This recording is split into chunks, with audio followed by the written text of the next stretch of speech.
This is Bell's Travelling Stock Reserve, and for many years drovers would come through here with their sheep and cattle and camp here for the night. Allan Scammell tells us more. My name's Allan Scammell.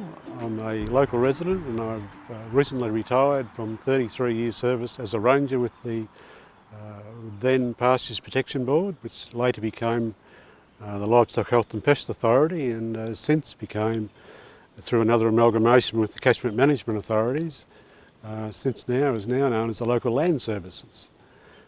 I had 33 years working as a ranger, and part of that work duties was managing these wonderful Crown reserves known as travelling stock reserves.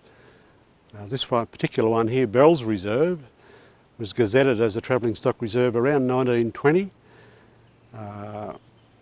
It's been named after a local family, a local farming family, quite a prominent family in the area, being the Bell family, which settled in the area and owned most of the land around this reserve as a property known as Spring Park. That would be quite some time back, and was a housing estate just down the road known as Spring Park, and it's named after the same family and the same family property. But this particular reserve is now approximately about half the size it was originally. In 1963 it was half the reserve was annexed off, as it was then thought to be of no more need for travelling stock or to be Crown land. That's to the east of the reserve, that piece of land. The reserve itself now has been through a remarkable regeneration phase over the last 35 years. As you walk through the reserve, you will see numerous stumps of old red gums predominantly that have been cut down, and the remnants of those stumps are still there as a reminder of what used to happen in these areas where firewood gathering was quite a regular activity. The reserve also was used heavily for grazing in later years. Abattoir stock, so Wodonga Abattoir, when they had excess stock, would put a couple of thousand sheep in here for a week or so and then truck them back over to the abattoir. So it got quite a caning grazing wise. But in the real early days, this area, being on a creek and a watering system, was used as among other things, but the last stop going into Albury for the bullock wagons that would come out of the Upper Murray, and they would camp here the night, progress into Albury the next morning, do their business unloading and then loading up with fresh supplies, and they'd head back out to Bell's Reserve, camp the night. No doubt they'd have campfires and a few stories going on about their activities, and then they'd make their way back up. Predominantly the Upper Murray, I think, was the supply route that they travelled. Yeah, so quite a well-used reserve and quite a public asset even back in those early days. These days the grazing is quite limited. It was about 1998 that a big structural management change occurred. It started with some funding through Greening Australia that became available, and to do some environmental asset studies on some of these reserves, and we were one of the first areas in the state to take up that offer. And what it did was, we had a fellow by the name of Rick Webster, environmental biologist from Deniliquin, who did the surveys, and he identified some of the reserves as having high conservation, some were medium high, some were rather low, they had been rather too far degraded. And out of that we implemented a grazing management strategy that would better suit regeneration of the natural vegetation, not only the trees but a lot of the grasses, and it's quite staggering how successful that's been. Now on top of that, in around about year 2000, we were again through Greening Australia successful in getting a grant to fence off the creek system that runs through the reserve, predominantly a 9 Mile Creek, which then runs into the 8 Mile Creek system, which runs right through to the river. We fenced off the internal creek system for erosion control, and B, the Pastures Protection Board at the time, did some reseeding with native understory species, so some of the wattles and hopbush and other understory species, and that's been remarkably successful as well. Along the line, we've also had some independent studies done by forestry and other groups on not only the bird life but the vegetation, and it's quite staggering the number of bat species that were identified and bird species that have been identified in this area. So it's quite a wonderful resource now for the whole community.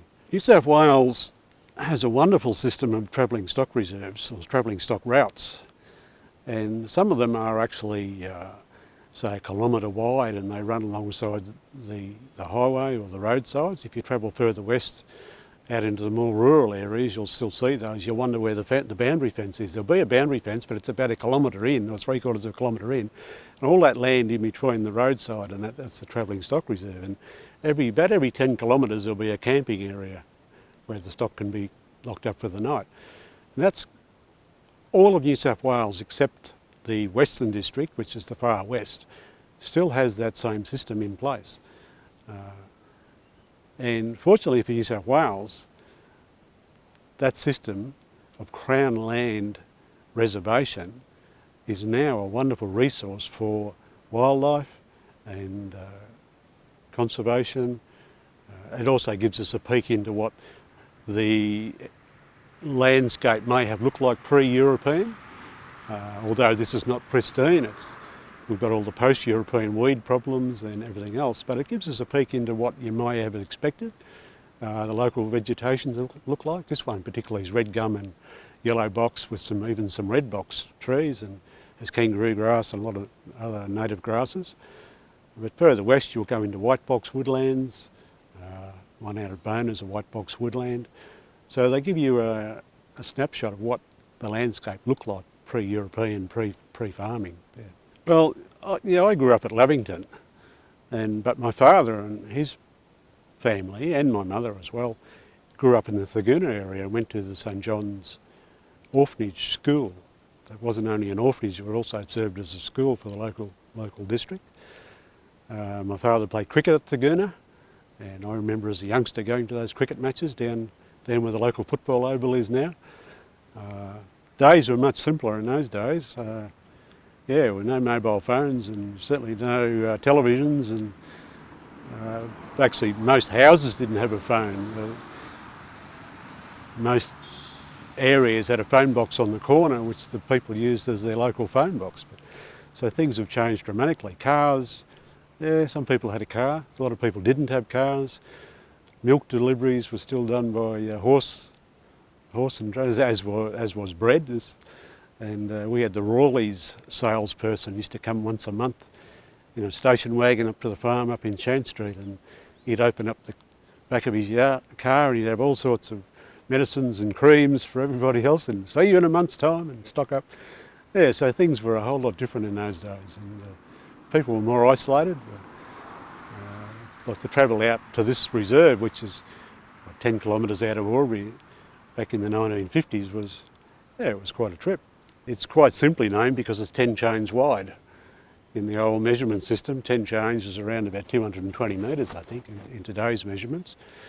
So it's 10 chains, it's about 7 kilometres long, and it's basically a white box woodland. It's a remnant of white box, and it joins on to Lake Hume on its eastern side via another reserve named Cumberuna. And the Cumberuna Reserve is so named after the original property that was in that area, which was Cumberuna. Now, when Lake Hume gets below about 30%, you can still see the remnants of that property out on one of the islands, one of the high banks. You can see the outline of the old homestead and where the sheep dip was, and ironically it's also where Patterson's Curse was released. Yes, that's which became quite a major weed throughout southeast Australia. So, but the cattle and sheep came down the Upper Murray. They followed the river down in those days, because Lake Hume, this is really early days, pre-Lake Hume. I think Lake Hume's 1930s. And originally Lake Hume was a fair bit lower water level than it is now. I think it was in around about the 1950s that they added the floodgates and raised the level of the lake, and that flooded a lot more country.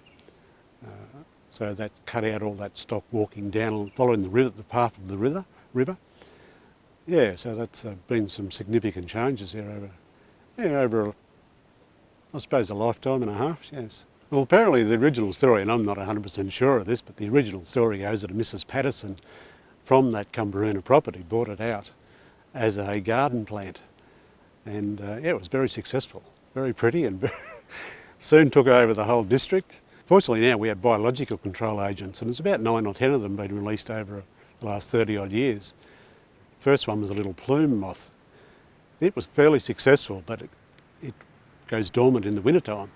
So when all the paddow's really flourishing, that moth was dormant. But they've been back to Mediterranean countries where the Patterson's curse originated and found little moths and beetles and stem-boring beetles, and now they've got a suite of these little bioagents that are, as you look around the area now, you still see the odd Patterson's curse plant, but back in 30 years ago, this whole district would have been purple. Yeah, completely purple.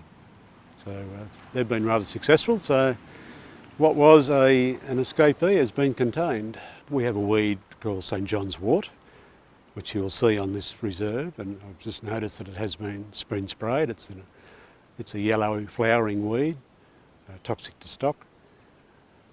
There's always new weeds being introduced, and there's quite a few weeds that are grasses now that are being introduced and some time back, but they're starting to proliferate. And there's a grass called Kooltai grass, which looks very much like a native grass. It's a native of Africa and very successful in our environment, and it's crowding out our native grasses in some areas. There's a now later arrival called Chilean needlegrass, which is also very much like our native grasses, and it's also has a very, very sharp seed head on it, so it has the Chilean needle name, and it gets into stocks, hides and sheepskins and causes real problems. So there's forever new weeds emerging on the landscape, unfortunately. I think the last one was about 1994. There was a big fire started on Red Light Hill, or One Tree Hill as it's sometimes known, just to the north of Albury, and it was a really bad fire day in January. It was about 41 degrees with a howling wind blowing. It jumped the then Hume Highway, this is pre-freeway days, jumped the Hume Highway, jumped the railway at Eddamoga, and made its way to the shores of Lake Hume all in about an hour. And fortunately that Lake Hume was there. That's what stopped it, but they did have fire brigades on the other side of Lake Hume waiting to put it out, but they weren't needed. So that was the last major bushfire that I remember through this area. And I don't remember too many before that, but undoubtedly there would have been. The Murray River used to flood very, very regularly, almost annually the river would flood, pre-Lake Dartmouth being constructed. Lake Dartmouth catches the water of the Dart and the Mitter rivers. Pre that being constructed, every spring Lake Hume would be filling rather quickly, and as the Mitter River runs into Lake Hume, the flood waters from the snow melts and all the water that's now stored up in Lake Dartmouth would hit Lake Hume and had somewhere to go over the spillway and flood everything down below. That would happen 8 years out of 10. So I've seen this year everyone's been jumping up and down. They've had a flood that lasted a very short time really, but that used to be an almost annual event. So yeah, and stock had to be moved. And going back to the travelling stock reserves, the stock reserves were then and are still used as emergency paddocks. So stock had come off the floodplain, had to be moved rather quickly. Where would they go? People didn't have high land, they'd put them on the adjacent stock reserves. And so that was another public resource for the public use for the reserves as well. Yeah, the reserves are still used, although there's a grazing management plan for the reserves and that's still in place. In the event of a flood or a bushfire, national emergency, or say there was a truck rollover on this road with a stock carrying truck, the reserve could still be used as a respite area for those stock. And it doesn't hurt the reserve, as in because it's usually a short-term thing. Sometimes it does it the world of good. There's nothing wrong with some grazing In fact, it's a beneficial activity to have some grazing. Otherwise, you get dominance, you get more bushfire hazards. It doesn't open it up. So yeah, they are still used for flood relief and bushfire relief. There has been some remnants of quartz chips found down on the creek. No doubt, pre-Lake Hume being established, that was the river system, and contrary to what a lot of white settlers believed, the Aboriginals did move around a lot. And there's a Professor Peter Spooner at Charles Sturt University who's done a lot of research on that, and he has a theory that some of the travelling stock routes were based on Aboriginal trading routes. And that would make some sense because they would be on water where there was reliable water or intermittent water. Fortunately, well, I think it's fortunate that in my early days as a ranger, and right up until probably the last 10 years or so, the droving of stock around the stock routes was still a fairly common activity.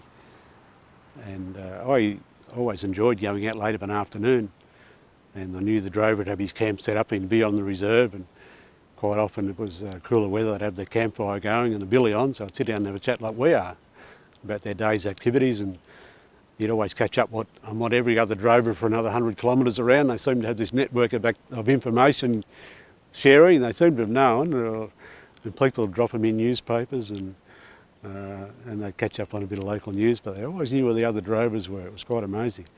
And I miss that.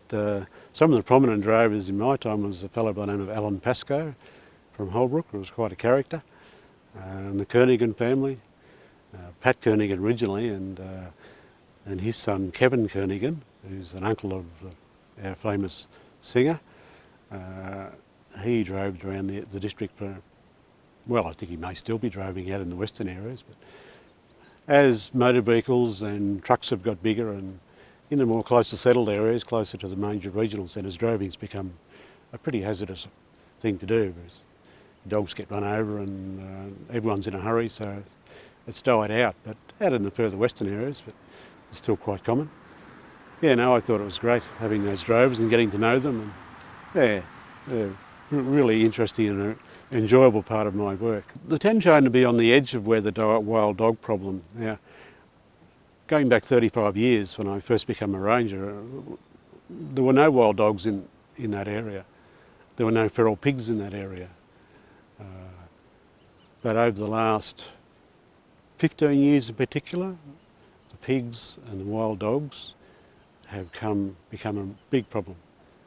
In the Womargama National Park, which used to be a state forest, and it's not their fault, but I think there's been a fair bit of illegal dumping of feral pigs into those areas by people who like to go hunting. The wild dog problem has escalated rapidly.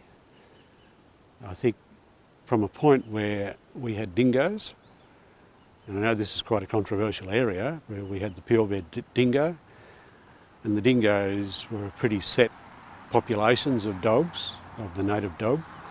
Now we have what's a hybrid dog that breed twice a year. The pure dingoes would only breed once a year.